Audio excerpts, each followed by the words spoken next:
Good afternoon, everyone. Thank you so much for joining us today. My name is Jennifer Keating, and I'm in the Professional Development Department at Britannica. And today we're talking about how you can use Britannica School to help differentiate instruction within your classroom. Differentiating instruction with Britannica, reaching all of your learners. Again, as I mentioned before, my name is Jennifer Keating. I'm in the Professional Development Department at Britannica, and I'll be your presenter for today. There's my contact information if you have any questions for me, and I will also put it up again at the end of the webinar. Those of you who are sitting in, I also want to let you know that I am recording today's session. Don't worry, won't capture any of your information or if you have questions or anything, so please feel free to ask me any questions that you might have. Just open up your control panel by clicking on the orange button with the white arrow in the top right corner. That will open and close your control panel, and then at the bottom of your control panel there's a little question section. You can open that up and type in any questions that you might have for me, and I'll answer them by the end of the webinar. So what is differentiation? Of course, teachers and librarians, you do it every day without even thinking about it. But differentiation is where does the student need to go? What is the goal for the lesson, for the unit, for the student's success? So we need to identify the goal or objective. How will the student get there? Various content that you might bring into the lessons, learning activities and strategies that you put into the lessons. Providing appropriate content, identifying learning activities, and the different strategies that you use. And of course, how will you know when the student has arrived? The outcome, the product, or the assessment of your lesson. So you offer opportunities for reflection and assessment, and you also identify assessment possibilities based on learning goals. And as I said, these are just kind of ingrained naturally into teachers to sort of do them automatically without stopping and thinking about all the different pieces of work that we're really putting into the various lessons and the moment-by-moment interactions in our classrooms. Why do we differentiate? Well, what are some of the possible critical differences in your students? What are some of the things that really make students all different from one another? Different interests. Of course, we are all aware of the varying degrees of interest in different topics and subject areas and how that can influence how well a student does in that classroom.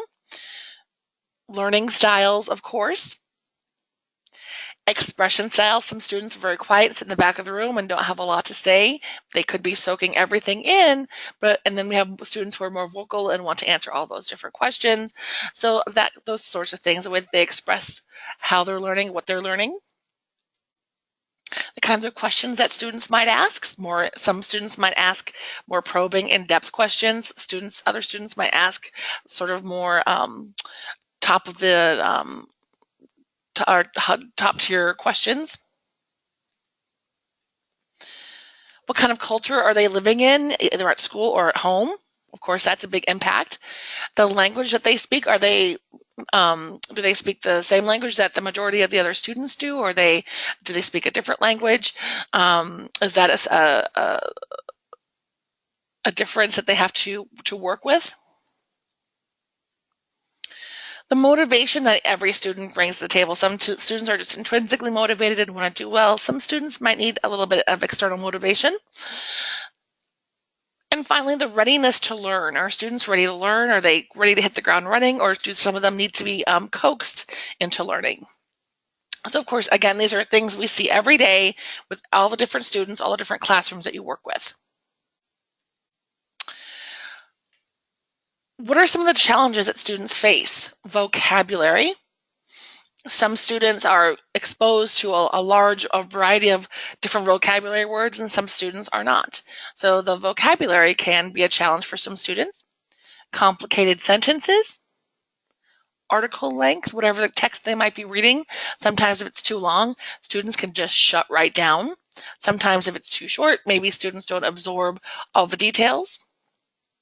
Decoding skills, of course, processing, memory, and student attention span. These are all challenges that students can face on a daily basis in the classroom. And so if these are challenges that students are facing, then these are challenges that teachers are facing as well. So what can we do? As teachers, you provide steps, strategies, and tools to help enable students to succeed. And we at Britannica are one of the tools that you can help to provide your students. So today we're going to take a look at some of the different tools within Britannica that you can use with your students for various projects, presentations, different things you might be working on in the classroom. Today we're looking at Britannica School, and of course Britannica School is provided to you free of charge from the South Carolina State Library. So you have access to Britannica School on the Discus website, and it's available for students at school, at home, at the public library, at grandma's house. Anytime they can get to Discus, they can get to Britannica School. In Britannica School, we have 3 levels of online resources for students and educators. Plus, there's also the Learning Zone for pre-K through 2nd grade students. There are articles, photos, illustrations, primary source documents, maps, and more for students to utilize. It's accessible on any device, anywhere, and at any time. And it's safe, reliable, and up-to-date. We've got a great collection of editors who make sure the information that you have and that your students are accessing is reliable and safe and appropriate, and especially up-to-date for all of your users. So let's go ahead and go into Britannica School.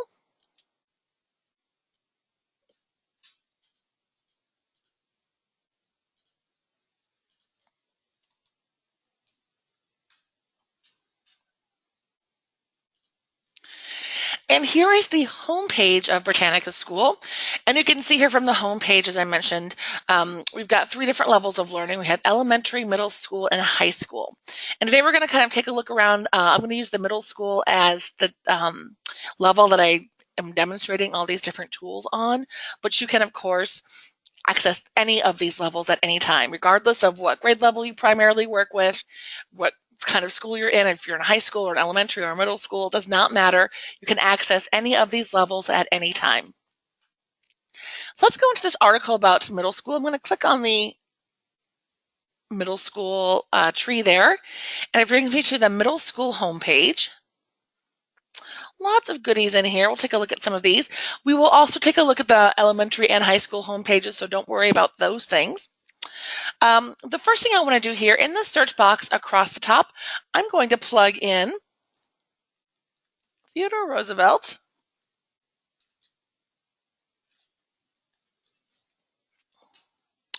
And whenever you run a search, I always recommend clicking on this little magnifying glass. And the reason I recommend that is that it will take you into the search results page as opposed to taking you directly into the article.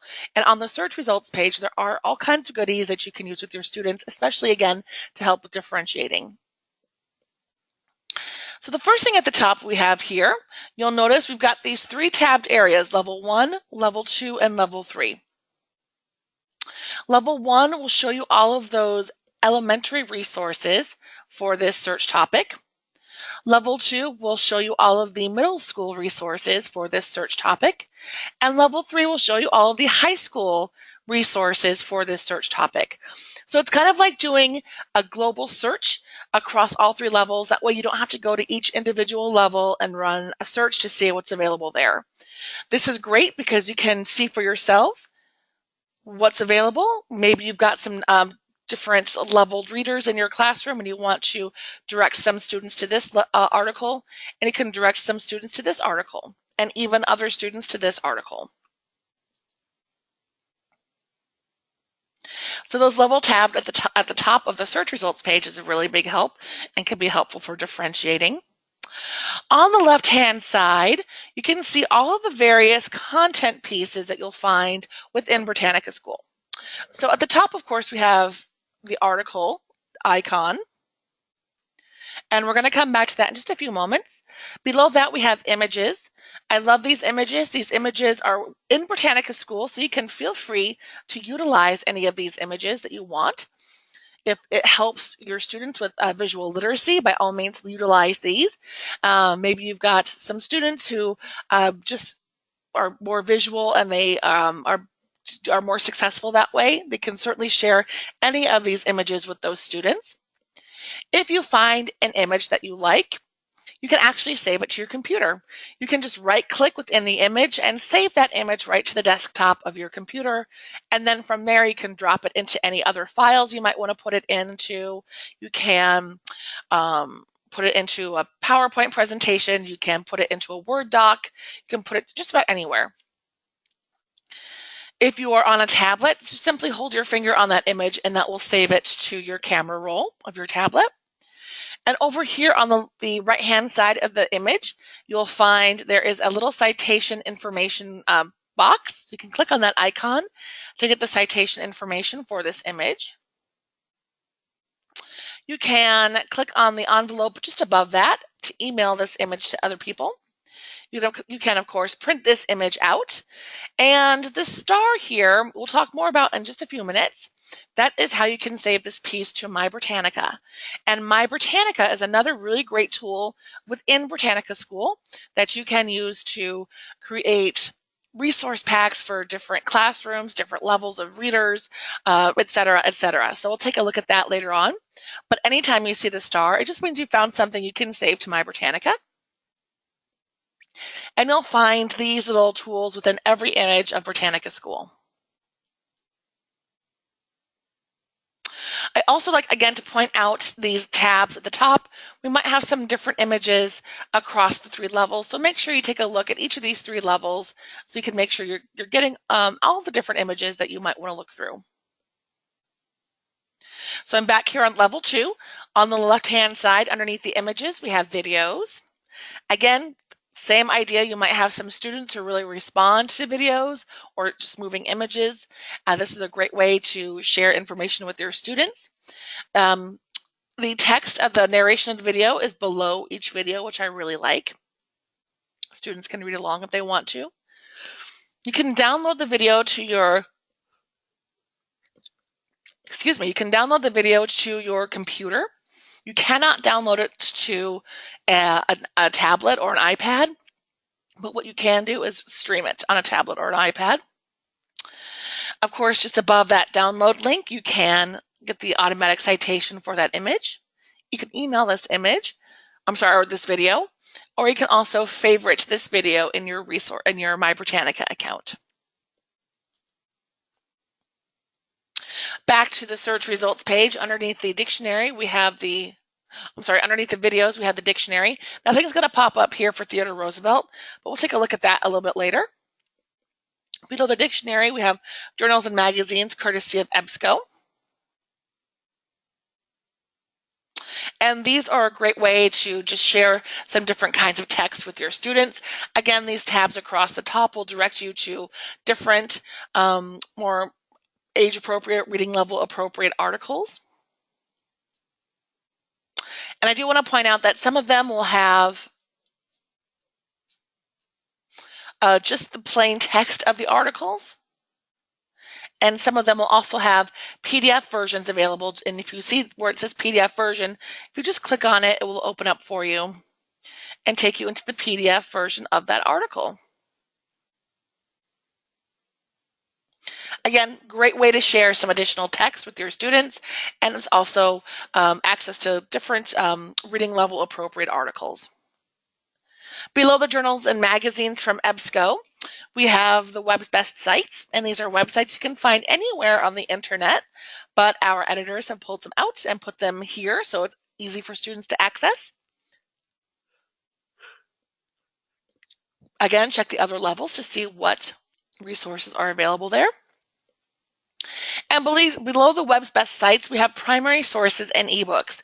These primary sources and ebooks are only going to be on the middle school and high school search results pages, but I do encourage elementary people to come over anytime and use some of these. Use these. They are there for you to use. They're a great way to kind of put an exclamation point on different things you might be learning about in the classroom, different historical things you're learning about in the classroom. This is a great way to put that text in front of your students. Again, if you find one that you like, you can just click on it and it opens right up for you. And also there's that little star there, so you can save that to your My Britannica account.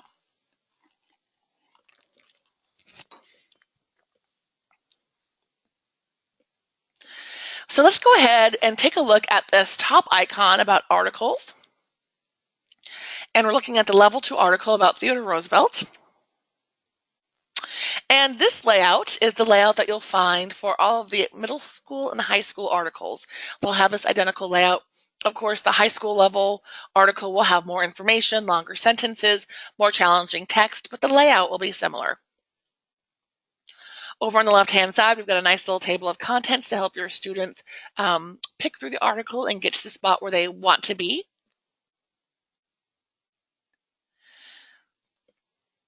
Within the body of every article, and this is a tool that I really love within Britannica School, and that's something called the Quick Click Dictionary. Essentially, as students are reading through an article, if they see a word that they are not sure what it means, they can double click on that word. Oops. And the definition for that word pops up in a box below it. And there's even a little pronunciation key right here. So this is a great way to help your students build up their vocabulary. I also love that tool because as students are reading through an article, if they come to a word that they're stuck on, they have the autonomy to go and find the meaning of that word on their own. They don't have to bother a neighbor. They don't have to bother or interrupt the teacher. They don't have to go pull a dictionary off the shelf. They can get that from right within the article and continue reading through. Up here, we've got some tools. These tools, along with the Quick Click Dictionary that we just looked at down here, these are going to be in every article in Britannica School. So, of course, there's that star that will allow you to favorite to My Britannica.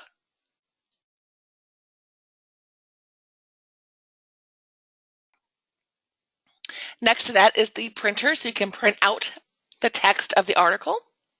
You can email the article. Here's the automatic citation for this article as well. You can translate the text of this article. This is a huge differentiating tool. As we mentioned earlier, different students might speak different languages besides English. And this is a tool that those students can use to help them to understand the English that they're reading better. I also really like this as a home to school piece, so that if you do have students at your school who read and speak a different language, they can translate this article into a language that they are more comfortable with, and then kind of absorb that information. They can also take this home and share it with their families and show their families what they're working on in school. So I really like this as, of course, a differentiation piece. I also like it as a home to school piece.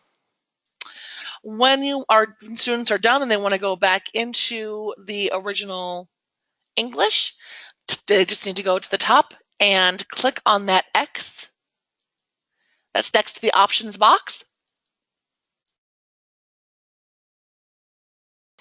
And that will put that back into English for them.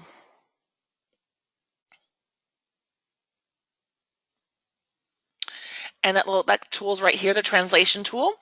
Next to the translation tool, you'll notice that there is a little speaker, and this will, if you click on that, students can hear the article being read out loud, and they can follow along and listen. Again, that's another great differentiation piece. And of course, you can increase and decrease the font. This, of course, can help students if they have maybe some vision issues. I also like this as a way to share with everyone in the back of the room what you're talking about on your computer at the front of the room.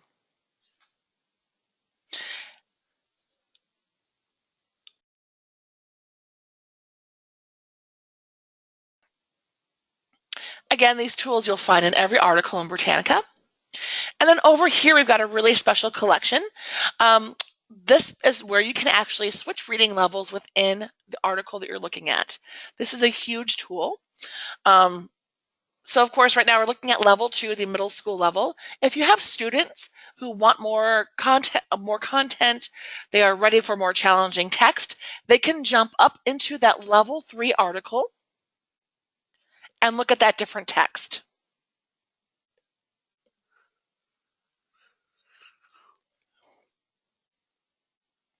If they want to, they can stay in here and kind of collect this more difficult text to read through. Conversely, if you have students at level 2 or 3 and they are struggling with the text, they can dip down to level 1, and it still keeps them in that appropriate level. So it does not say, elementary. It doesn't it doesn't look like the elementary interface of the articles, but they are looking at the elementary text, but just within that middle school or high school interface.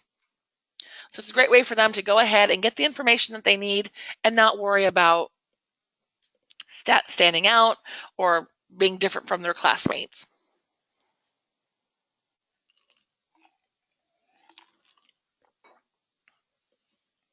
And again, this is a tool you'll find in every article in Britannica as well.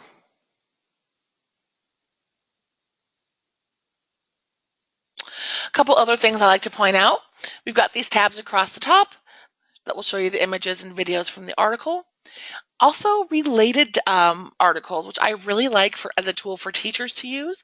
As teachers are kind of cobbling together lesson plans and unit plans, this is a great way, by clicking on this related tab, to find some additional topics you can bring into the conversation they're having with their students.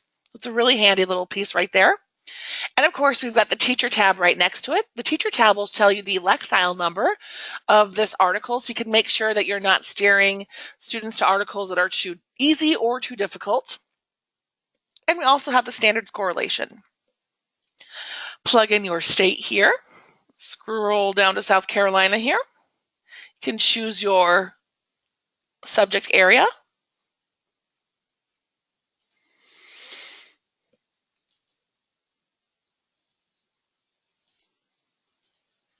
And this is showing us all the grade 5 social studies. That's my problem, because I was at level 1, so it's only allowing me those elementary. Now, okay, let's try this again. You can see here there's a higher lexile number on this article now that we're looking at the middle school teacher tab. Again, I'll plug in the U.S. state standards.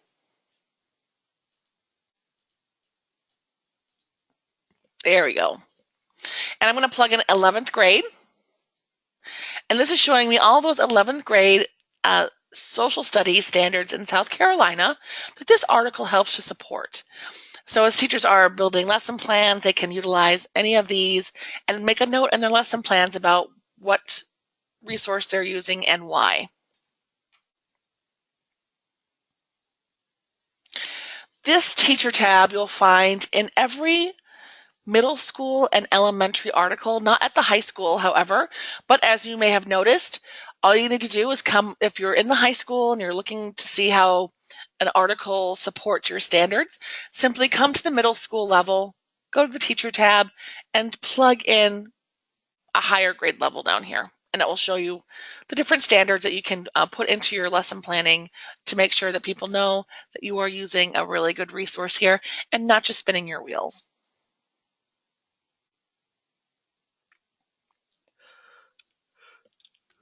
So those are all the tools you'll find within every article in Britannica School. And also, this is the layout, again, as I mentioned earlier, the layout for the middle school and high school. I'm going to go to the middle school homepage here by clicking on the word middle.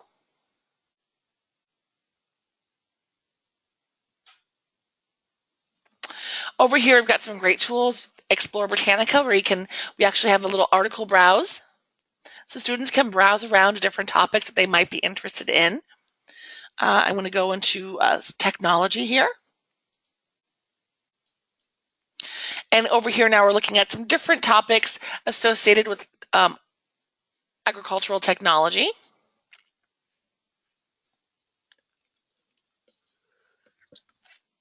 And that's a great way to allow students to kind of track down topics that they're very interested in, that they maybe want to learn more about. Below that, we have images and videos. Same idea. You can kind of browse different topics here.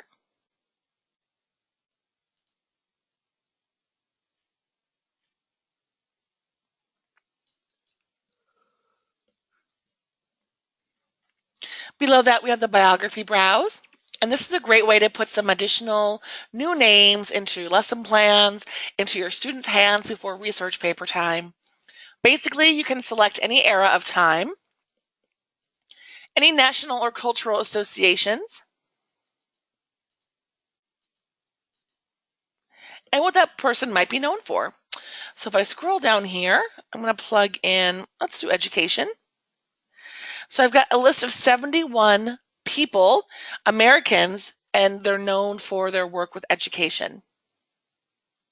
So of course you can click on any of these to learn more about this person.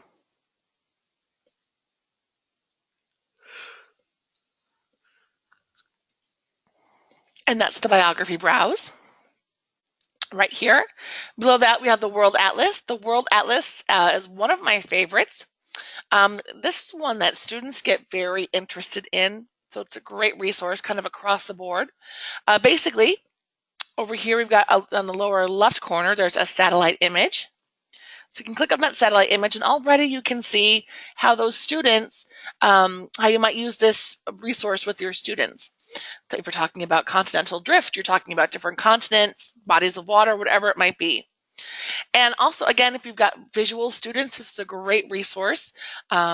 Sometimes talking about different countries, continents, it can be really abstract, but when you can see a great concrete image like this, concrete evidence like this, it can really help to create or generate meaning when you're talking about the world around us. Of course, you can zoom in.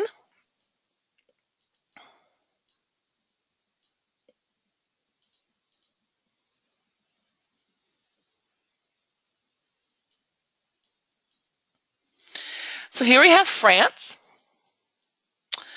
And you may notice here, because I'm looking at France, it tells me at the top of this map, it gives me a summary of that country and the link to the article, profile information for that country, and related articles for that country as well.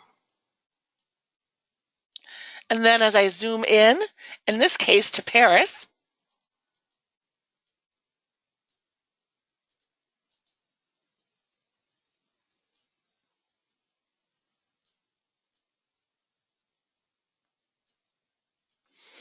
you're seeing streets, landmarks, things like that.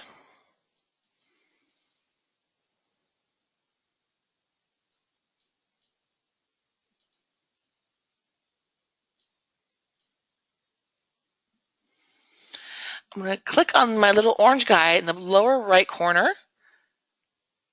And anywhere where you see these blue lines or these blue dots, you can drop your guy right there. It will take them inside that building so you can see what it's like inside. Or you can get a great outside view as well.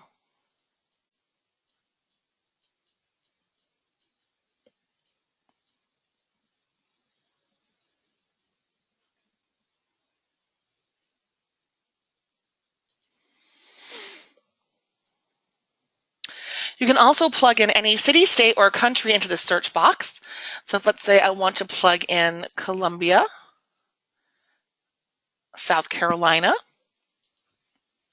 I can do that as well.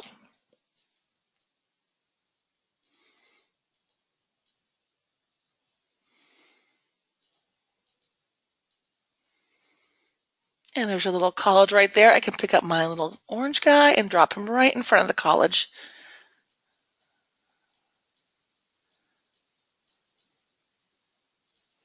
So I really am kind of a big fan of, you can see we're looking at a state, so it's giving me a summary of that information about that state, profile, and related articles there as well. So I really am a big fan of the World Atlas. And also Tour the USA is the same thing, except it opens up on just a map of the US. This is another great way you can use this to differentiate instruction. Maybe opening up on a map of the US can be less overwhelming for some students. So you can send those students to this map and then they can kind of go from there. They can zoom out if they want to, and then of course they can get that satellite image as well. So instead of opening up on a map of the world, they can open up on a map of the US and kind of move their way out. And again, just to reiterate, in that search box within Tour the USA and the World Atlas, you can search any city, state, or country. You cannot plug in a landmark, and you cannot plug in an address.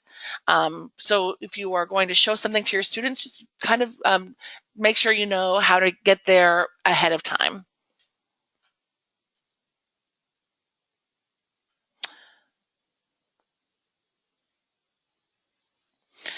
I'm going to scroll down here as well. I want to make sure to show you we've got these primary source documents that we pulled out and put on the home pages of both the middle school and high school. And we'll see that in just a moment. We've got these great at a glance articles. And these are just collections of sort of broad topics with links to supporting articles. So for example, let's do this one about Hispanic Americans. Of course, Hispanic Heritage Month is the middle of September through the middle of October. So this is coming right up. So this is a great collection of links to activists, political leaders, performers, athletes, government leaders, writers, scientists, inventors.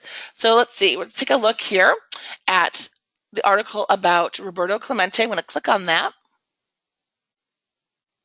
It takes me right into that article. And again, as I pointed out earlier, you can actually go up to reading level 3 and to find more information if you need it. And you can tell because there's no purple box around the number 1, that means that we do not have a level 1 article about Roberto Clemente. So that's what that gray box will tell you.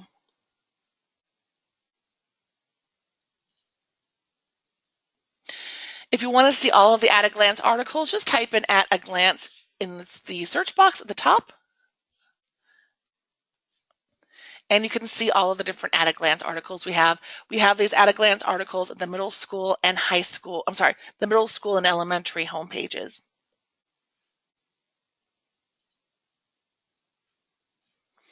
And the last thing I want to make sure to show you, which is not necessarily about differentiation, but I always like to show teachers and librarians at the bottom of the middle school and high school homepages, we have the collection of all of our new and also revised and updated articles. Because it's really important to us that you and your students know that when you use Britannica, you're using an up-to-date, accurate collection of information. And so we want to show you some of the recent updates that we've made and also some recent articles that we've added in. So for example, we've recently added in the Pacific Crest Scenic Trail, which of course was highlighted in the film Wild, Indigenous Australians and the environment down there. You could click here to see some of the more recent articles that we've worked on. So again, it's just a great way to kind of check to make sure and share with your students also so that they know that Britannica is a great up-to-speed resource. So those are some of the great tools you have access to. And I mentioned this earlier, and I want to make sure to show you. Here is the high school homepage. Looks a little bit different, but all of those Explore Britannica tools are still here. I'm going to go ahead and circle them with my handy dandy highlighter. So these are the tools we just looked at on the middle school homepage. You can find them here on the high school homepage as well, as I mentioned earlier. And then down here we have our collection of new and updated articles. And then let's go into an article itself. Let's take a look at the article about the atom. Of course, search results page looks very familiar. Those 3 tab levels are at the top. This time now we're looking at level 3, the high school level. And here is the article, the high school or level 3 article about atoms.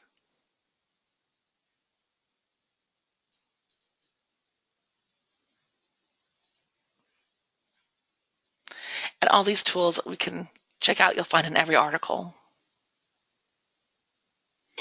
So that's the high school homepage. We also have, as I mentioned earlier, I'm going to show you the elementary. Let's take a look there. Here's the elementary homepage, and this is really bright and colorful and designed for our younger students. Again, that Explore Britannica collection is down here at the bottom. But let's take a look at an article here at the elementary level.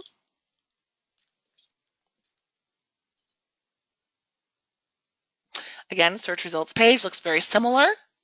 It is, you can see down here, it is missing that primary source document because that's only at the middle school and high school. And this is very interesting. This is the layout of all of the articles at the elementary level. So we've chunked the information to make it easier for students to kind of work their way to the bottom. They can also pick up where they've left off. They can easily remember where they've left off. If they are practicing doing outlining, maybe article outlining and taking notes, this is a great way to help. If we're talking about main ideas and details, this is also another really neat way that you can utilize this particular piece.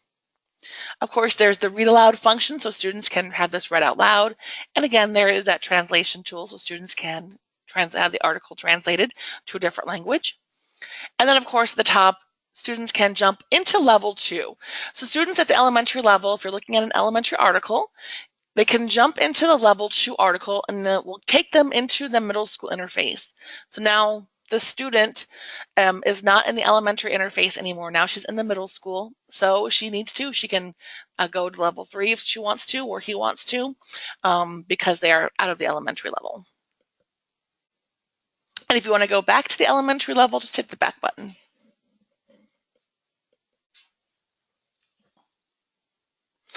So those are some of the great tools we have across the board to help your students with differentiation. We've got different reading levels, easily accessing different reading levels from within the article itself.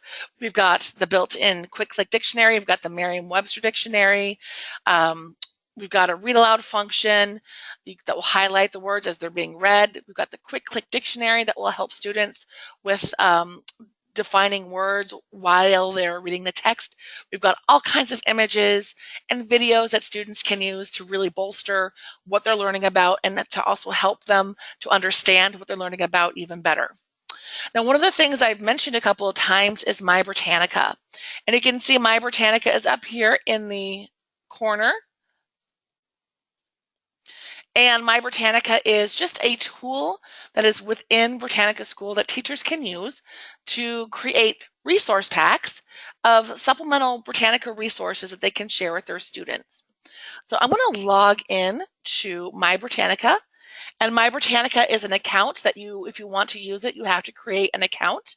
And this goes for teachers and for students. So students and teachers can both set up accounts. But again, this is just a tool. This is not a mandate by anyone. But now I've logged into my account, so I have access up here to a couple of other pieces. I can browse lesson plans that other teachers have made, and I can also go into my content where I can build resource packs. Let's go into my content.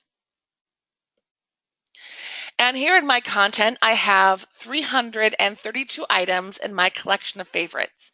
That means every time I saw an image or a video or an article with that star next to it, I clicked on the star and it saved it to my account. And you have to be logged into your account in order to be able to favorite pieces to your account. But I've got 332 pieces here, so it's going to be difficult to work my way through all these pieces to find what I'm looking for, what I want to share. So what you can do is actually create resource packs. So if we think of My Britannica as a file cabinet, you could think of these resource packs as the file folders within the file cabinet. So I'm going to scroll down here. I created one the other day about plate tectonics. And you can see I've got some different reading levels in here. I've got a reading level 1, which is the elementary level, and I've got an activity here. And then I also have the article for level 2, and I have an activity there as well. One of the things I really like about this tool, you can actually add in your own pieces. So you can see here I've added in a couple of my own graphic organizers. And these are part of the lesson or the assignment for my students to work on. So my students can access those pieces right from here. If you want to add in your own, just click on this Edit, Add Content button and scroll all the way to the bottom and then upload any documents that you want to use.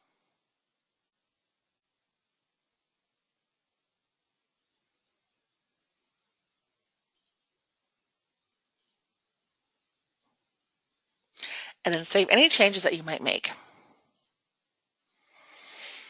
So you can see again beyond those articles, I've got some images, I've got a couple of websites in here, and there's this nice little handy dandy kind of notepad on the right hand side, so I can type in whatever I want to in those boxes. I can put notes in there, I can put in assignments, questions I want my students to think about. All kinds of things can go in this handy dandy little notepad on the right. So when you are ready and you want to share this resource pack with your students, you'll just go up here to where it says Share Pack, and you'll grab that link. And this unique and static URL will drop down. Unique means that it will only direct people to this resource pack about, in this case, plate tectonics. So when you share that link with people and they click on it, they will just come to the resource pack that you shared with them.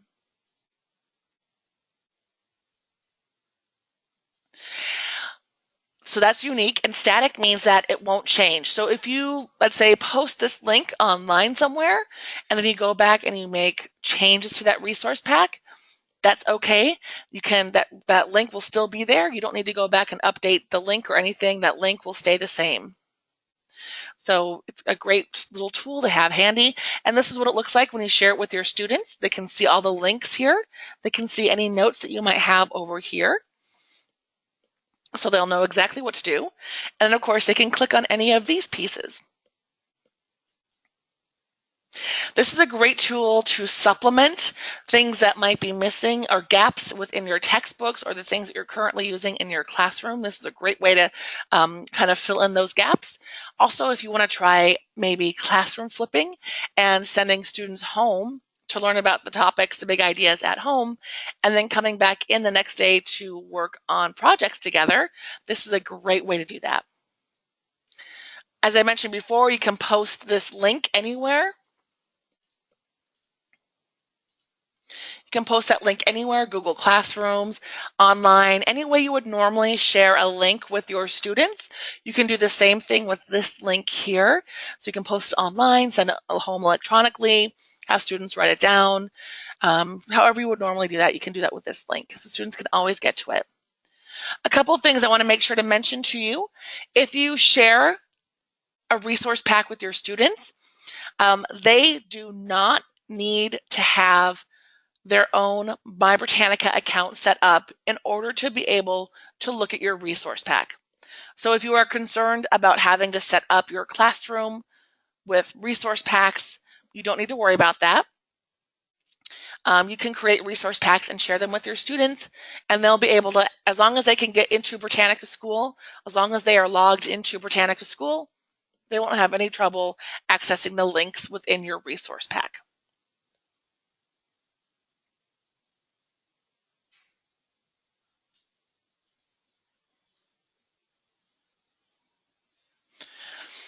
So let's go ahead. How do we create a resource pack? There is a green button when you're logged into your account and you're in the My Content section.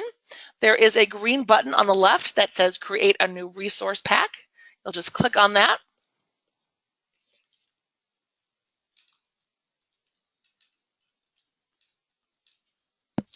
Let's put one together about South Carolina.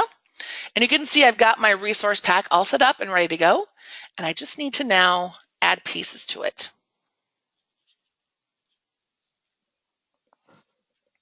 Here's my search results page from South Carolina. So I definitely want to save this article. And there is that star next to the article. I've been pointing that out to you. So I'm going to click on that star. And because I'm logged into my account, this is now saved to my collection of favorites. And I could even go as far as putting it into the resource pack that I want. I'm going to put this great map in there as well.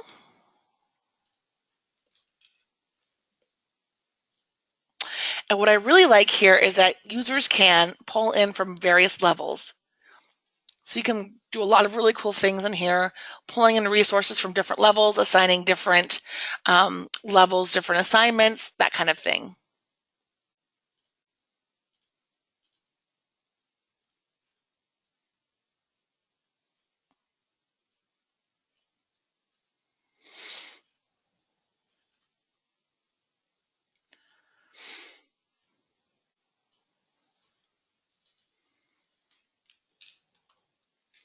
And there we go. So now if I want to check it out, I can go back into my content, pull up my resource pack from the left-hand side, and I can see all those pieces I've just added in. I can also rearrange these pieces in the order that I want people to see them.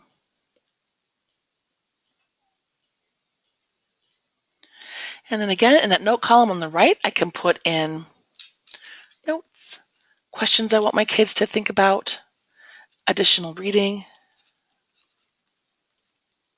assignments, directions, whatever you want to put in there. And then when you're ready, share your resource pack, copy that link, share it with your students, however you would normally share a URL with your students, and they'll be able to see all those pieces you pulled together. So it's really simple to put together a resource pack and share a resource pack. So let me log out of my account real quickly. I want to show you how to set up your resource packs. Again, students can set up Students can set up a My Britannica account if they want to, as well as teachers. It's not mandatory for students or teachers to set up a My Britannica account, but I think it is a really neat tool for teachers to be able to access. So to set up your account, you'll just click on My Britannica, and this login box opens up, and you'll log in to My Britannica using this box later on. But the very first time, you're going to go down here to the bottom of the box to where it says Sign Up Now. And if students are setting up accounts, they only have to fill out the first three boxes. They have got to create a username, create a password, and then retype that password. And then once students have done that, they are good to go. They can click on that OK button and they're off to the races. And then teachers, we ask that you create a username, create a password, and retype that password. We also ask teachers for their email address so we can find their information in case they lose it. Now, turns out teachers lose this information a lot, and that is totally fine. You have a lot of plates spinning in the air, so that is why we ask for your email address so we can get it back to you if you do lose it. It's not a problem at all. And then, of course, we type your email address, and then we also ask teachers to plug in a school code. And the reason that we do that is that the server can know, oh, this is a teacher or an educator, so give this person access to the lesson planning tools. And so the school code is Discus 7, and that is case sensitive, and it's all one word. So that school code is not for students, it's just for teachers and educators, librarians, or any other educational stakeholders. You don't need to share that with students. And again, the only way that this makes the teacher interface different from the student interface is that the students don't have access to any lesson planning tools. And if teachers plug in Discus 7, then teachers do have access to some lesson planning tools. So it's totally up to you whether or not you want to do that. Although I do think this is a great resource for teachers to use. And then when it's all filled out, just click on OK, and you're off. So that's Britannica School. Those are some of the different ways you can differentiate instruction using Britannica School with your students. One thing I like to always show people when I'm presenting information about Britannica, if you go to, I'm going to pull up my little handy dandy slide here. If you go to britannicalearn.com/resources, under that Britannica School section, you'll find all kinds of goodies, including graphic organizers. And I love these graphic organizers. Again, we've got close to about 20, maybe even close to 25 of these graphic organizers. And what a great way to help all of your various students sort of organize their thoughts and get ready for writing and get ready for learning. We've got letters you can send home to families to let them know about Britannica School. logos you can put on your classroom website, at the top of a newsletter. Again, if you're just letting folks at home know about Britannica, you can certainly use your logo and any letters going home. Search boxes, white papers, which are kind of research reports about how you can use Britannica in the classroom.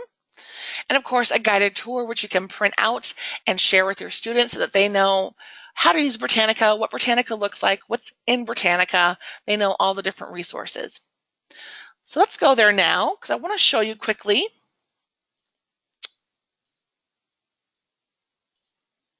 I go to britannicalearn.com.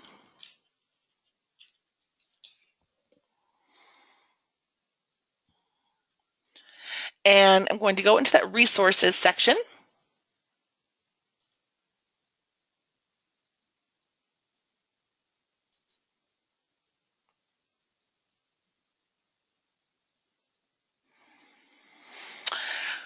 And these are all of the online databases that we have, that Britannica has. So we've got all kinds of different resources for each of these databases. If you're looking for Britannica School, you can either scroll down until you see Britannica School in this collection, or you can also use this drop-down menu at the top of your screen to go right into Britannica School. It kind of gives it a nice clean layout. But you can see here we have some great graphic organizers. For example, one that I really like here.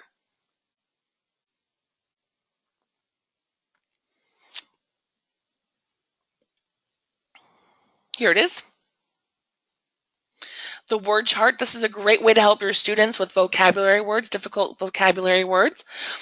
Science, social studies classes, all kinds of different classes. Basically, students tell you what the word is, what is the definition of the word, an image that kind of shows you what the word means, examples of where students can find the words in real life, how students might find that word themselves, and how students can remember that word. It's a great way to help students build up vocabulary. Another one I like up here, you can see we have main ideas and details, and also the main ideas and details web. Cause and effect. We've got two versions of claim, reason, and evidence that you can use. If I scroll, so there again, feel free to use any of these graphic organizers. They are all PDFs, so you can download them.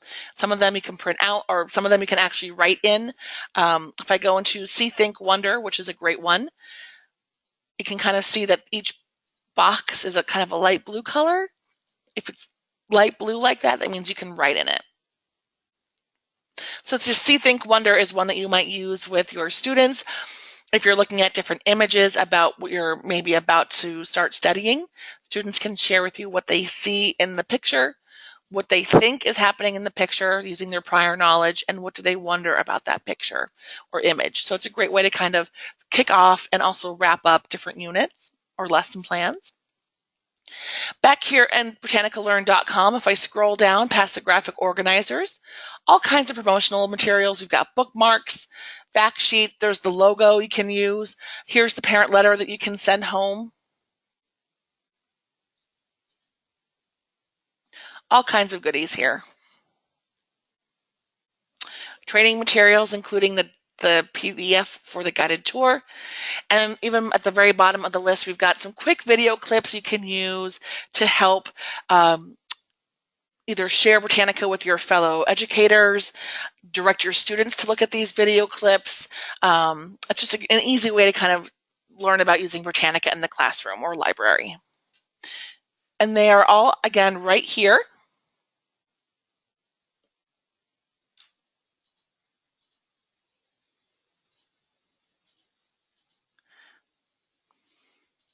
At britannicalearn.com/resources. So how can Britannica help you differentiate?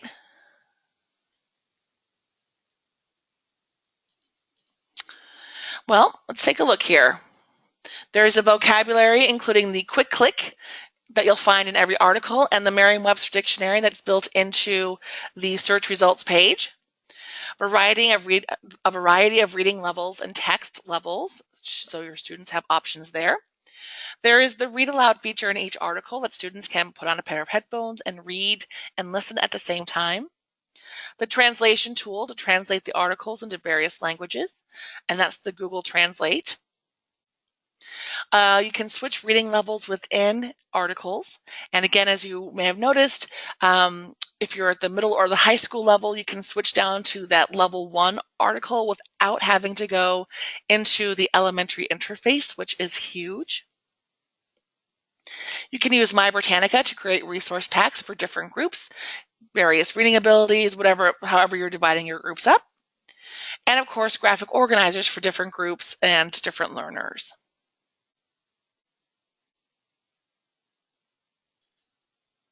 If you have any questions, you need any information, you can always email edsupport@eb.com.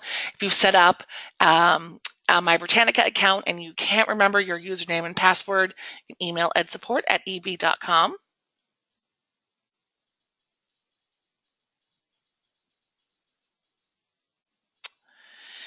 And finally, please keep in touch. My name is Jennifer Keating. I'm in the Professional Development Department.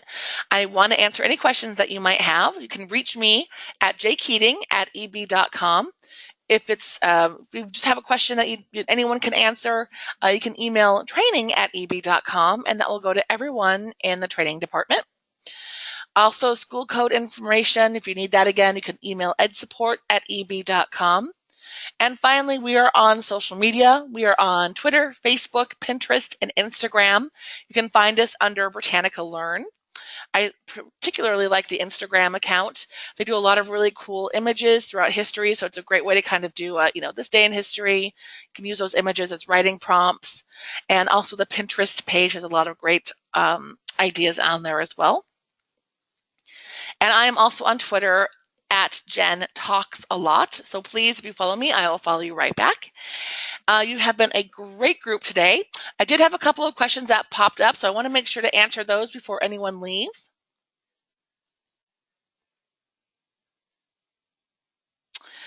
Let's see. There we go. When you add graphic organizers to a course pack, does system allow you to choose? Yes, you can just download the PDF that you want to use, because all of those graphic organizers are PDFs. So download the PDF to your computer, and then whenever you create a resource pack and you want to add in those graphic organizer PDFs, then you just upload it right from your computer. Are graphic organizers only printable to complete, or can they be completed online? Some of them are printable and can only be completed on paper, and then some of them are writable and can be completed online. And you can tell if it's writable if it looks like it's kind of a light blue color within the box, or a light grayish color within the box. But yes, and I would say probably half of them are writable. You can work on them online, and then the other half would be printable, so you can print them out. You can print all of them out, but only about half of them you can do online. Thank you so much for your questions. If you have any other questions, please let me know. Otherwise, you've been a great group. Thank you so much. Contact me with any questions that you might have, and have a wonderful day.